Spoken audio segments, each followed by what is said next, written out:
I'm Nate Jones. As Jim said, I'm a school psychologist, and for me, I'm really excited to get to moderate this panel because when we talk about the research to practice gap, it's something that I imagine most folks in this room have heard of.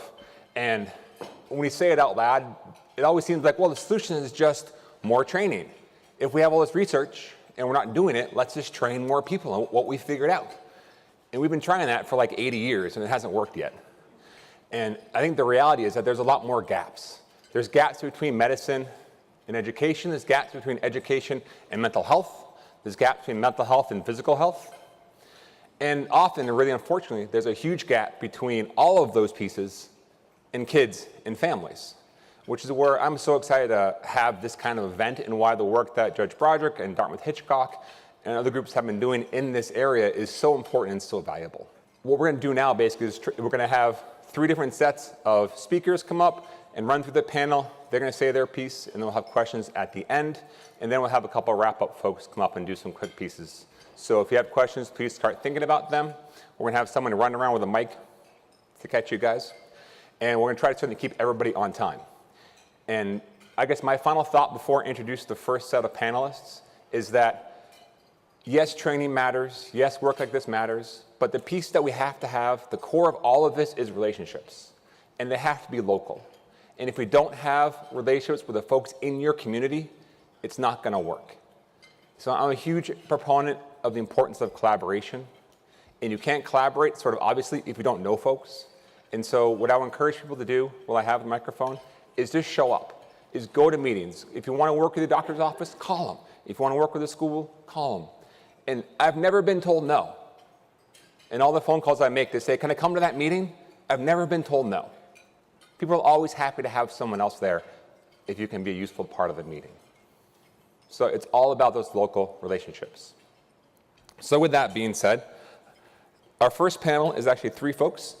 Dr. Mary Brunette, Dr. Aurora Drew, and Maureen Boardman are going to come up and talk about community-engaged research, a collaborative approach to addressing community challenges. Aurora Drew couldn't join us today, so it's me and Maureen. And we wanted to come and talk with you a little bit about research. I think speakers have referenced research a little bit, and we want to get into that a little bit more. I'm a psychiatrist.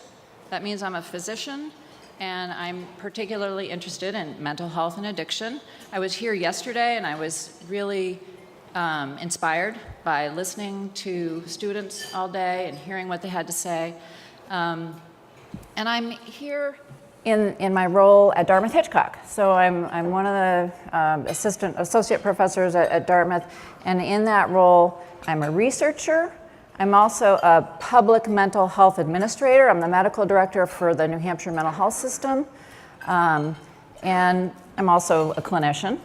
But I want to talk with you today about research at Dartmouth-Hitchcock. We do a lot of research at Dartmouth-Hitchcock. We do all kinds of interesting work. On this slide, you can just see a few examples of really hundreds of studies that are going on. So for example, we're doing research about arsenic and how that impacts health in New Hampshire. We're doing innovative work looking at the underpinnings of brain diseases like schizophrenia, led by Alan Green. We're doing really interesting and innovative work trying to figure out how to use digital technology to help people who have mental health problems or substance use disorders. Like you can see an example of Lisa Marsh's work. But what comes to your mind when you think of research? Have you ever been involved in research? Have you been a scientist on a study, or have you been a participant in a research study? Raise your hand if you've ever been involved in research. Wow, quite a few people here have. That's wonderful. What comes to mind, what comes to your mind when you think about the word research? Shout it out. What do you think of? Important. Wonderful. What else? What? Stats. What do people think of stats? Ooh, scary. What else? Learning. Anything else? Knowledge. Anything else? Time. Yep. All of that. Well, that's great. So it is all of that. I get really excited about research. I get excited about the stats. I know some people get bored about that, but I think research is really one of the ways that we are going to solve some of the problems that we have been talking about today, and I want you all to think about how you could participate in research, how you could get involved. I lead, so at Dartmouth-Hitchcock, we have this institute called Synergy that's all about supporting the infrastructure of doing research at Dartmouth-Hitchcock, and I lead the component of that that's all about engaging community in research, engaging people like you, parents, teachers, students, legislators, getting people to talk to us scientists and tell us what we ought to be doing so that we focus on the problems you think are important, getting you to help us design better studies so that we study things in a way that will translate easily to your communities, getting involved in participating in research, and then helping us communicate our research results so that everybody understands what science really means. So that's what we're about, and we're glad to be able to talk with you a little bit about that. And Maureen Boardman here is going to tell you about a research study she did in which she linked up with people like you to solve some problems like the problems we've been talking about today. So I'm going to hand it over to her. So as Mary said, I'm Maureen Boardman. I'm actually a family nurse practitioner, and then for fun, I do research. So I know there's probably something very wrong with me. But anyways, we did this neat study with some support from Synergy called Teen Speak Out. And so what we did was we involved a group of rural teenagers to develop community-driven interventions to address stress. So the first thing we did was we brought a bunch of teenagers together to talk about their experience with stress.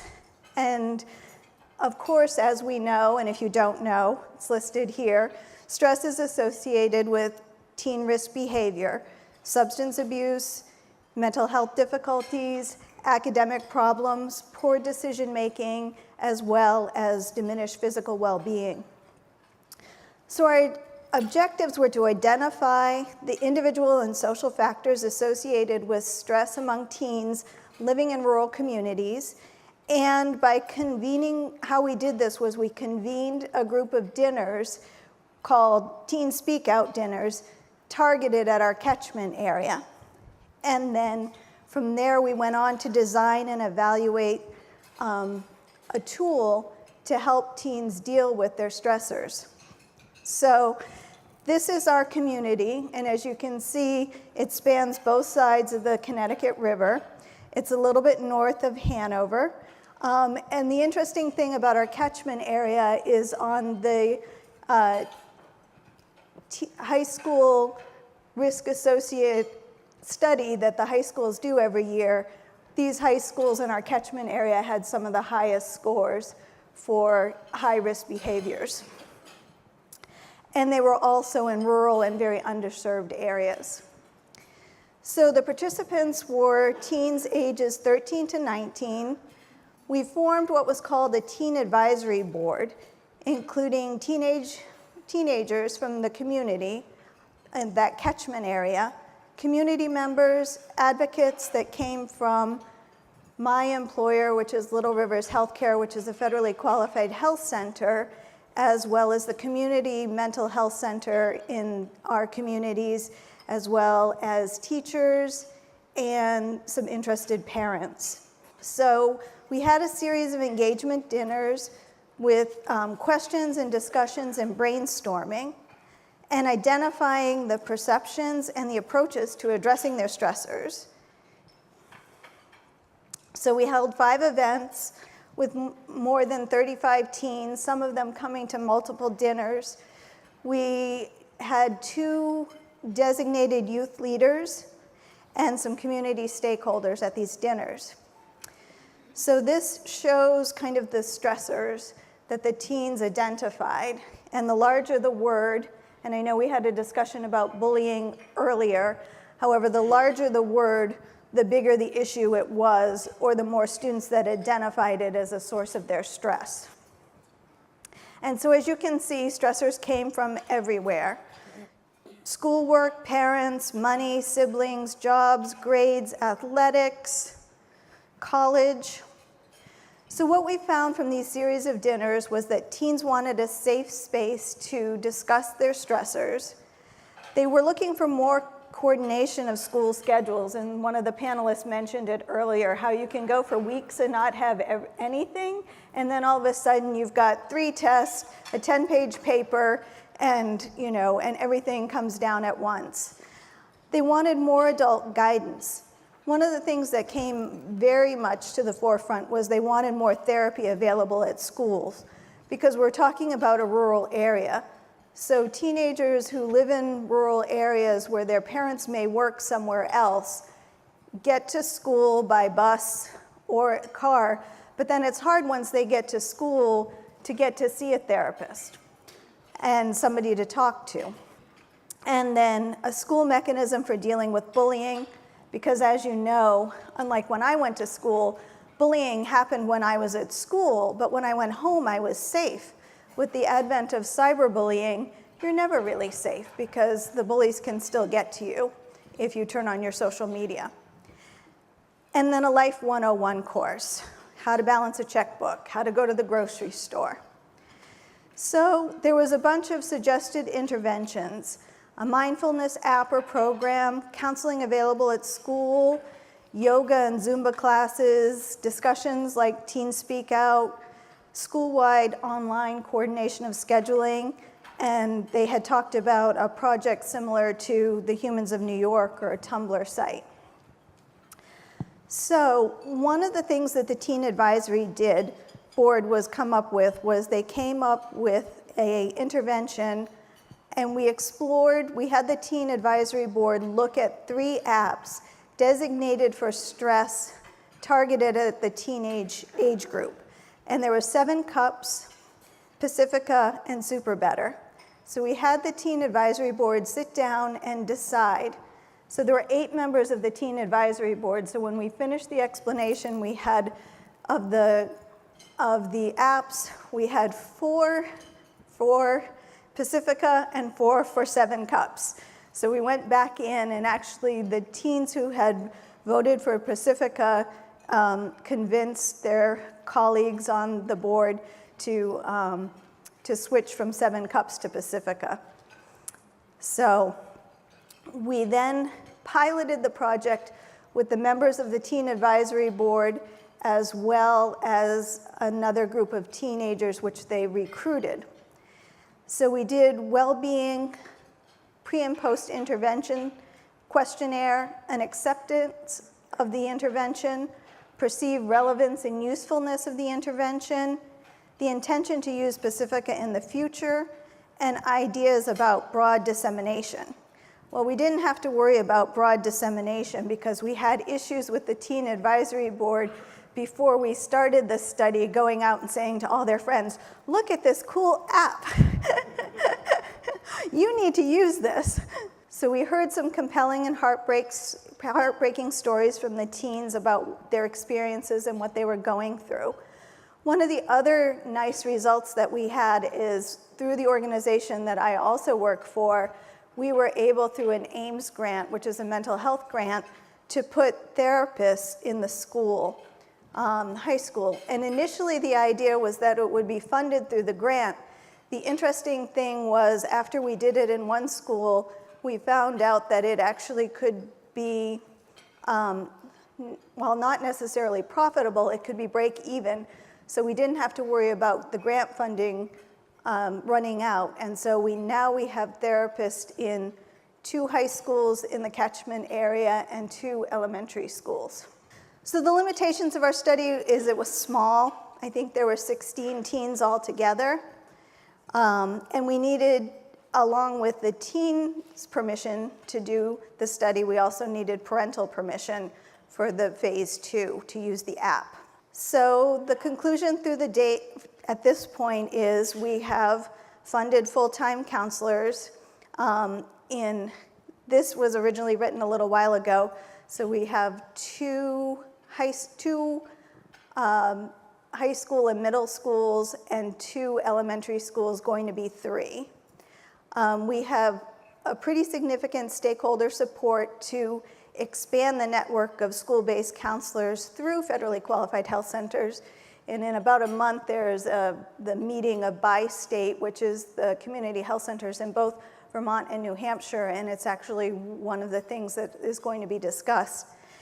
And then a low technology solution to support teens to manage their stress, because as we learned earlier, we all have one of those cell phones. The majority of teens do, and they're using them all the time.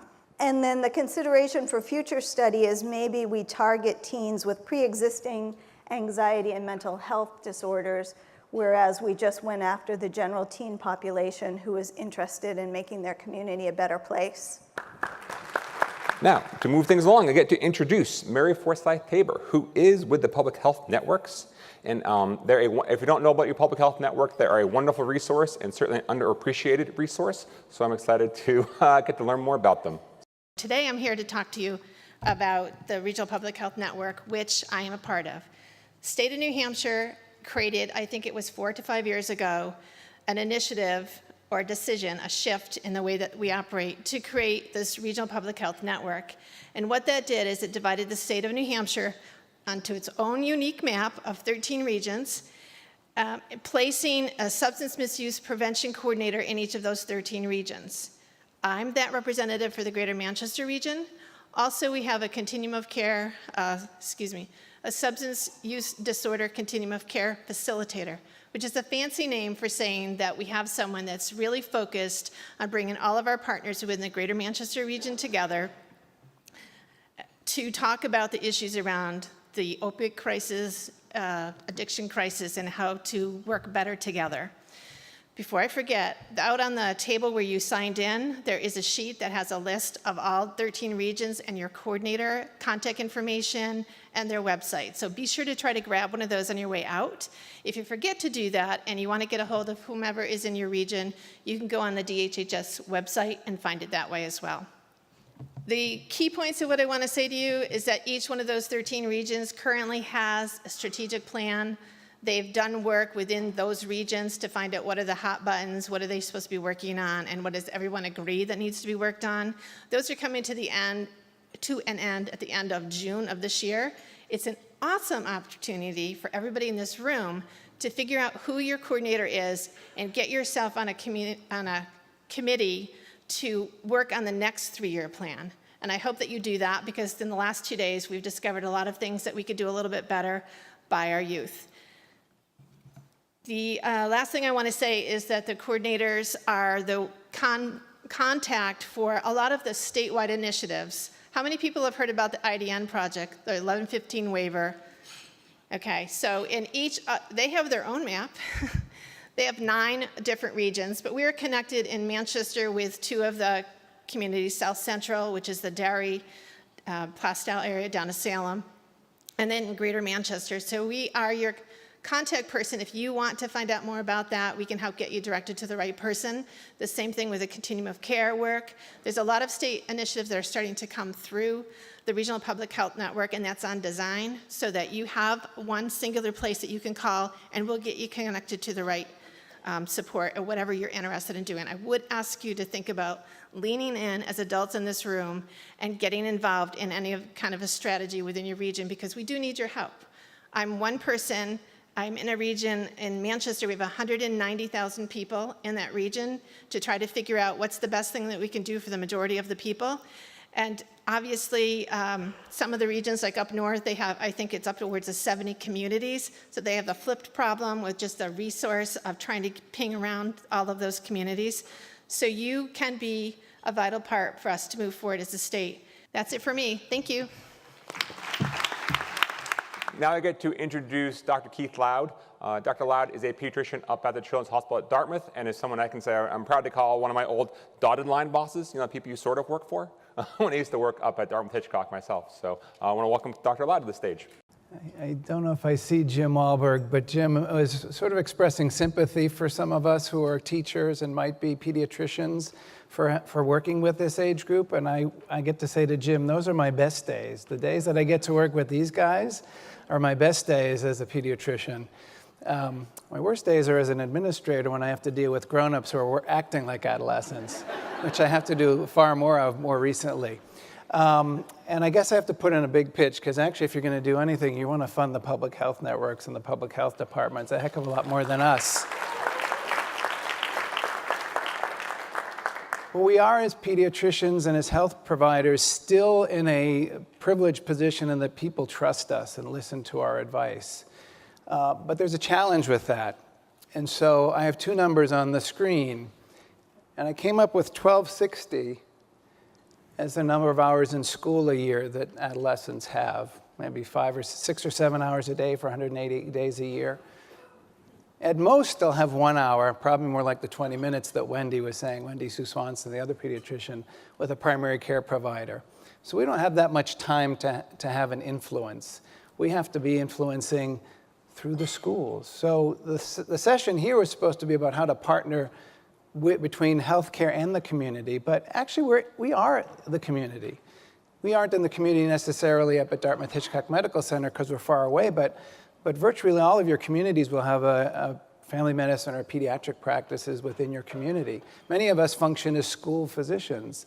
And if your school doesn't have a physician that you know, I invite you to bring them in, connect with them. Most of us think we have something to say. Most of us will have an ego and will be happy to come in and talk. But use them as a resource. Get them into your schools to make that connection.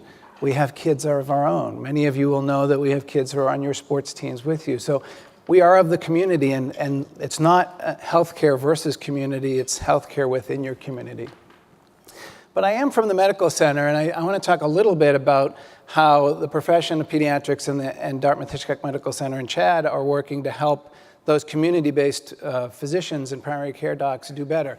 American Board of Pediatrics, National Academy of Medicine has noticed what we're all talking about today, which is a lot of the morbidities and mortalities, a lot of the problems for youth are related to behavioral health. So this is a major push for all pediatricians, current and going forward, to get better training, to be prepared to meet the behavioral and mental health needs of children. So we're recognizing this on a professional basis.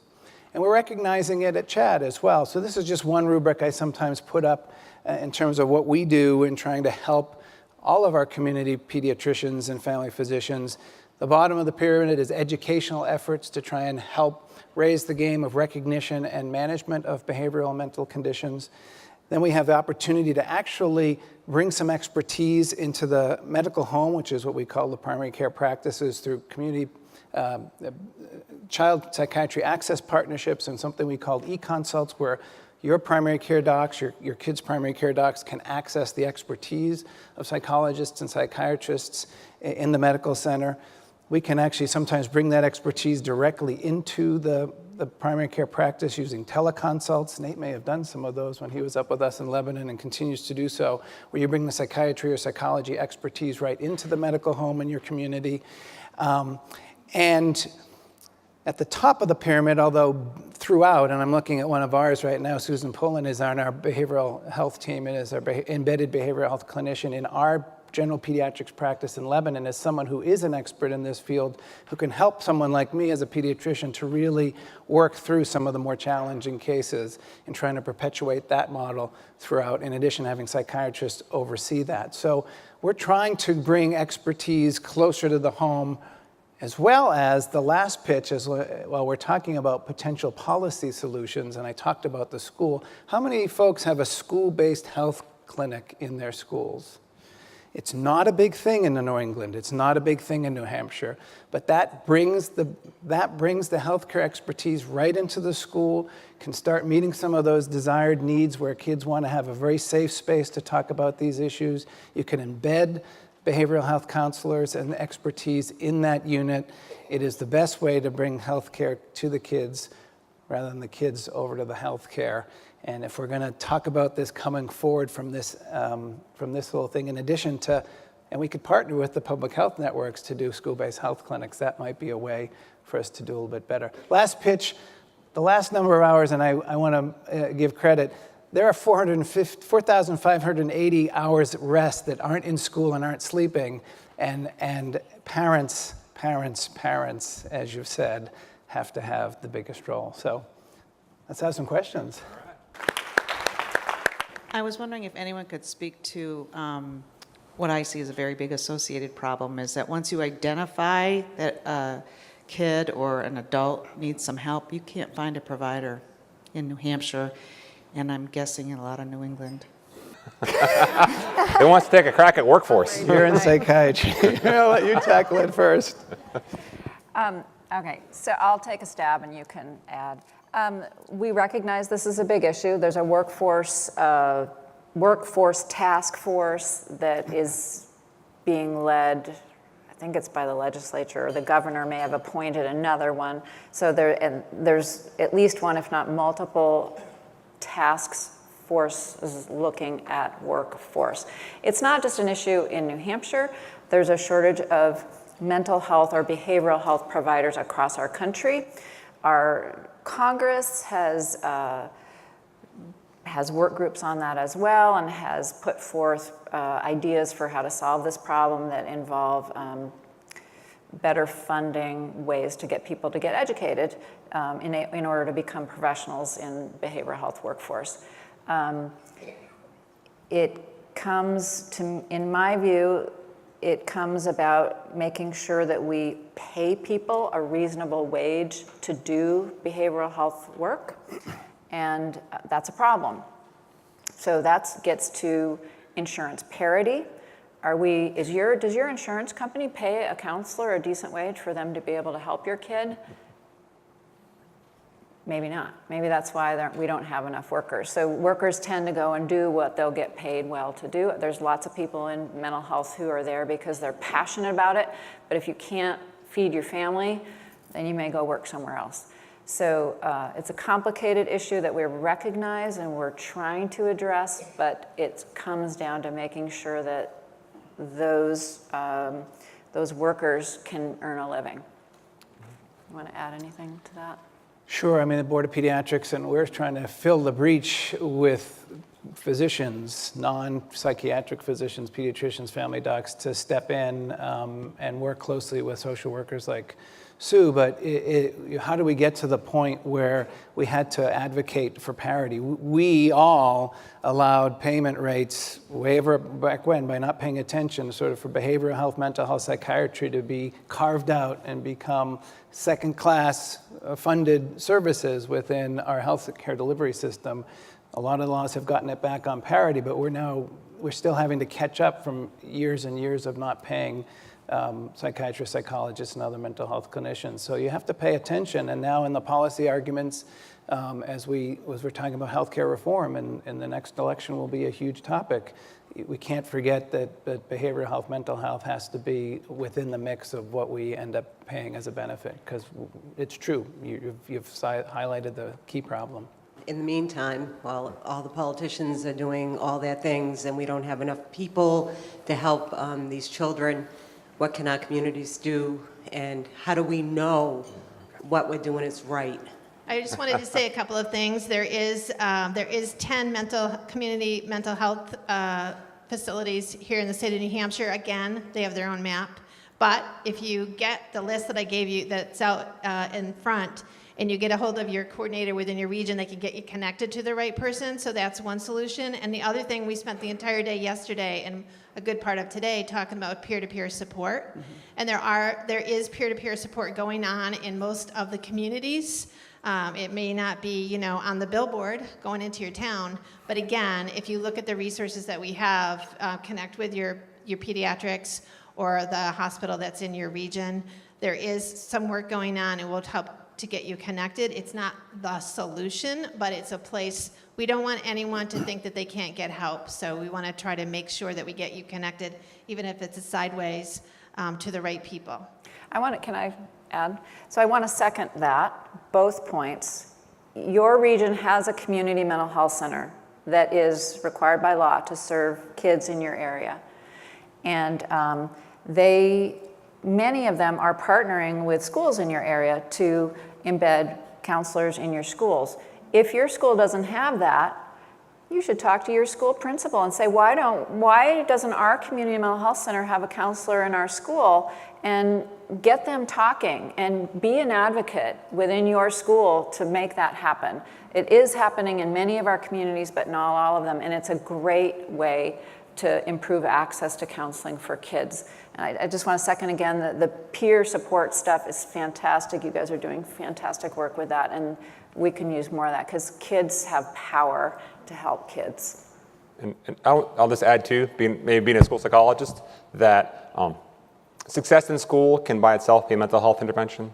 So the one thing, I mean, Keith had the number. Kids go to school half their waking day practically, and school has to be successful. In schools, there's some wonderful schools in our state, and so I really want to come back, also reemphasize the importance of schools in providing mental health supports and being a mental health agency as well, in a sense. Obviously, there's still schools, but I think it's a really important part of it.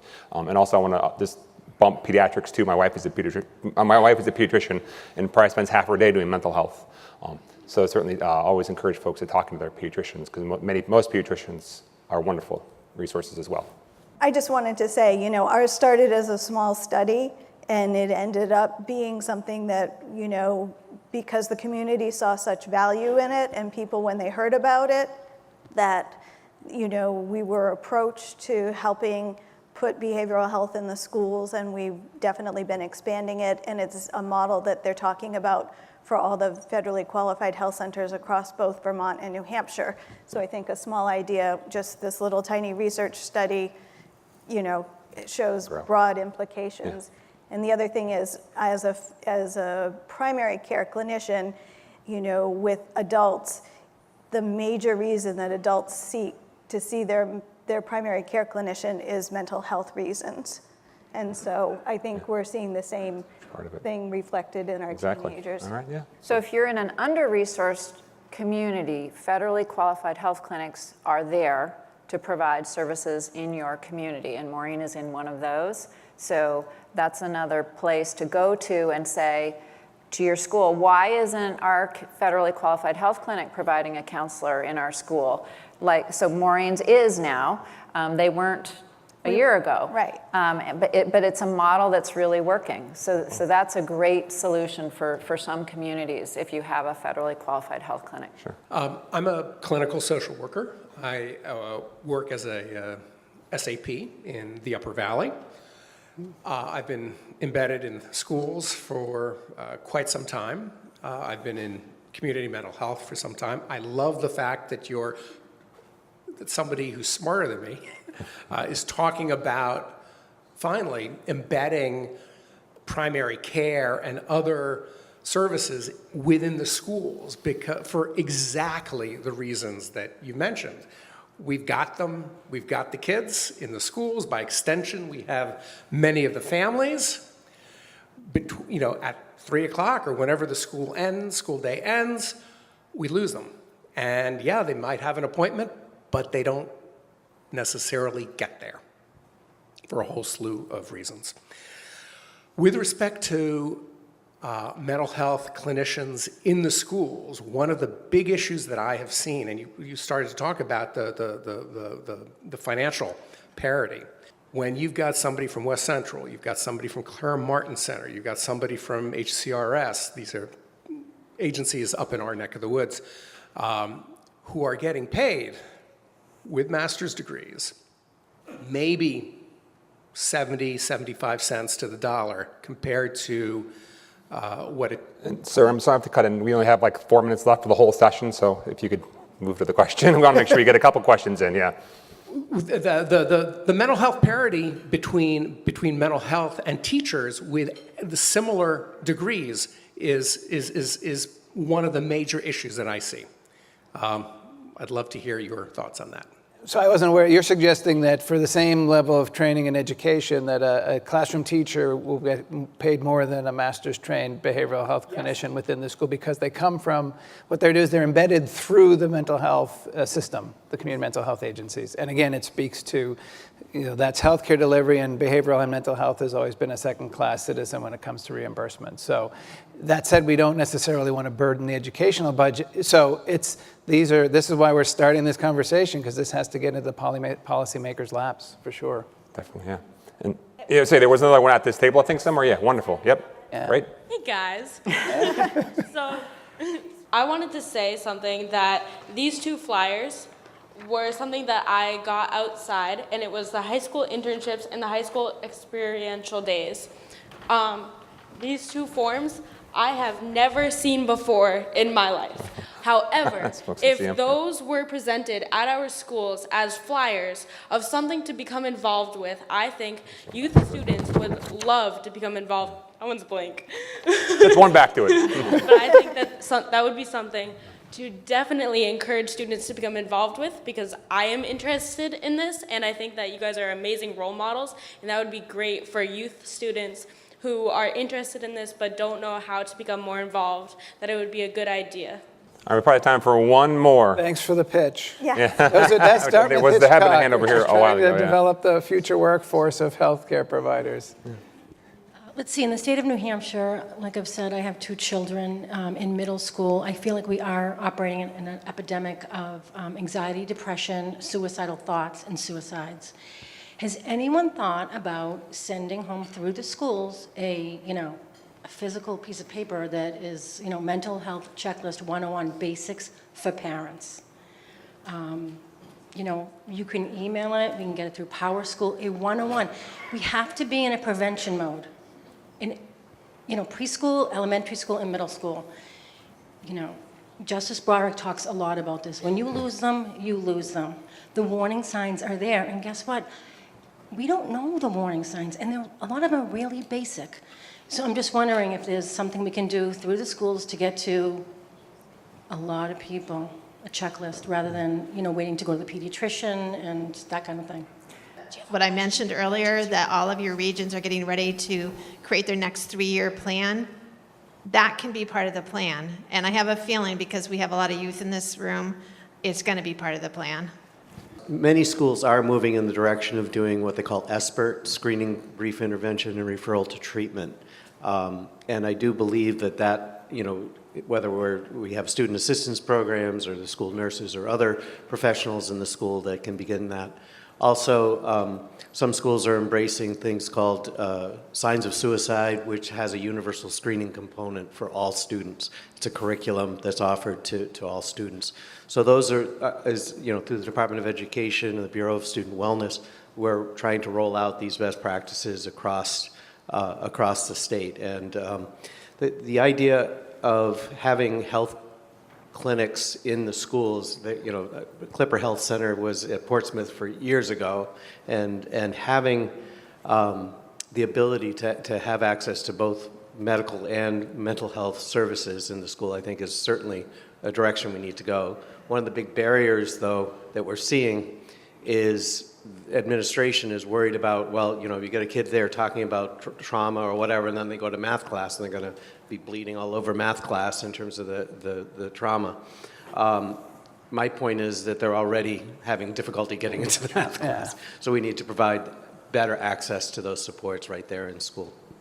I just want to comment on that one last thing, sorry. Yeah. That is starting to happen in Manchester, for example. We have the Community Schools Project, which is a Robert Wood Johnson funding, to do just that, to kind of embed. And that's been very targeted to the inner city for obvious reasons.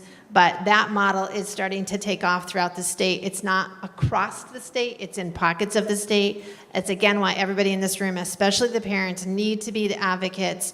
And I'm not talking about being a crazy people up at, the State House. I'm talking about having dialogue, going to your PTO, going to your schools when they have an open house or they have a dialogue or a discussion session, and raising your voice and being loud about it.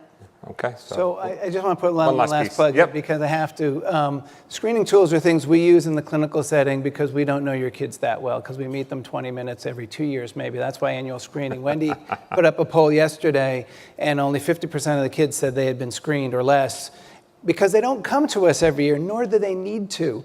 But I had a question from you at lunch.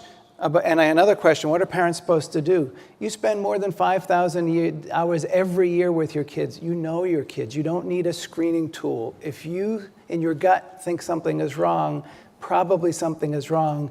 You probably don't all have a psychiatrist or family psychiatrist, but you probably have a family physician or a family nurse practitioner. Bring them in. You know it. You don't need a tool, I don't think, in general. I don't know if the panel disagrees with me on that. All right, yeah. Trust your gut. Trust your gut. All right, so I get to wrap it up quickly and then turn it back over to Judge Broderick. And I think I would say that, I mean, that's a wonderful, in a way, last conversation to have, because if you have never had, and I'll assume most people in the room have had, but if you haven't, certainly having Judge Broderick visit your school is a wonderful way to approach this question. The Signs of Suicide program that was just discussed is a wonderful resource to have. And so I'd say for those folks who are parents in the room, like I think Dr. Loud just said, go to your parent-teacher association meetings. Say, can we bring these things to our school? How can we make it happen? Because it does happen, which is wonderful. It doesn't happen everywhere. It doesn't happen as often as it should. But going and asking the question, again, being involved, those relationships, that's how it begins.